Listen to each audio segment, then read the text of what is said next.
السلام عليكم ورحمة الله وبركاته. ازيكم النهارده؟ عاملين ايه؟ يا رب تكونوا بخير وبهنا وبصحة وسعادة. النهارده بقى هنعمل طاجن بطاطس بتاع العزومات اللي السريعة، بتاعت حد جالك على غفلة في ثانية يخلص معانا. طبعا معانا بطاطستين اهم، احنا مقطعينهم على طول، وطماطم مقطعاها حلقات زي ما انتم شايفين كده، ومعانا بصل برضو مقطعاه حلقات، ومعانا المادة الدهنية بتاعتنا دي حتة زبدة هحطها لها، ولو امكن زبدة سمنة زيت حسب ما كده، ومعانا التوم بتاعنا هنهرسه دلوقتي، ومرقة الدجاج، وفلفل اخضر حسب الرغبة، الفلفل حسب ما انت عايزة تحطي، بس الفلفل ده حراق شوية. ومعانا اللهم صل على سيدنا محمد معلقتين صلصة، الصلصة دي عندي.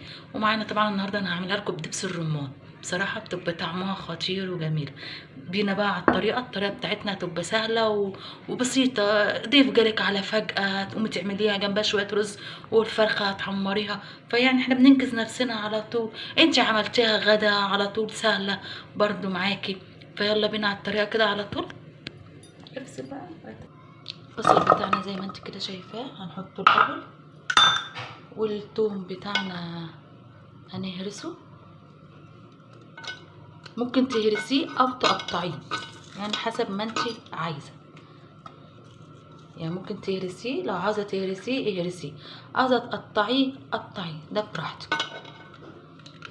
عاوزه بس تتقفل حلو، نحط فيها. هي بصراحه سهله، يعني من ناحيه سهله فهي سهله. افصل شويه بس. انتوا شايفين الثوم زي ما انتوا شايفينه كده، الاول افركه بالايه مع البصل، واحط مرقه الدجاج برضو كده اهو، ونحط بقى ايه التوابل بتاعتنا. كمون، همسك كل ده بقى ايه اهرسه ببعضه. كمون، الفلفل الاسمر، فلفل اسمر، فلفل، معانا الملح الابيض بتاعنا. عايزه بقى تحطي ايه البهارات بتاعتك اللي انت بتحطيها حطيها.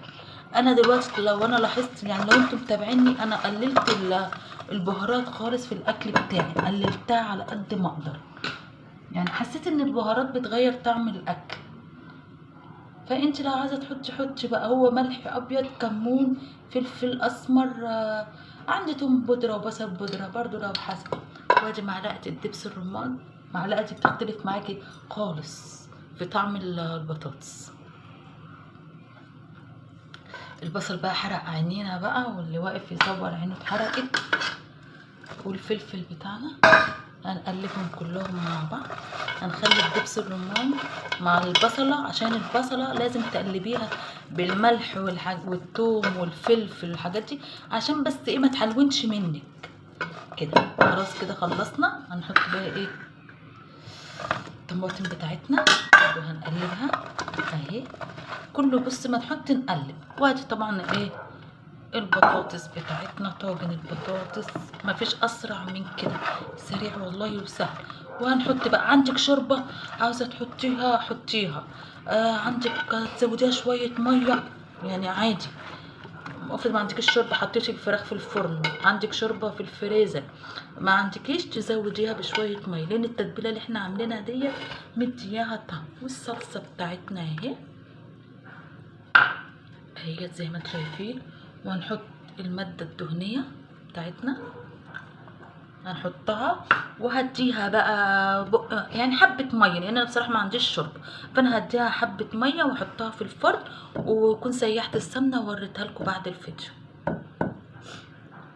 وبعد ما زودناها زودتها لها، حطيت لها مية حسب ما اهي طلعت معانا اهي زي الحلو. هروح بقى احطها في الفرن، وكون عملت شوية الرز والفرن والفرخة برضو في الفرن.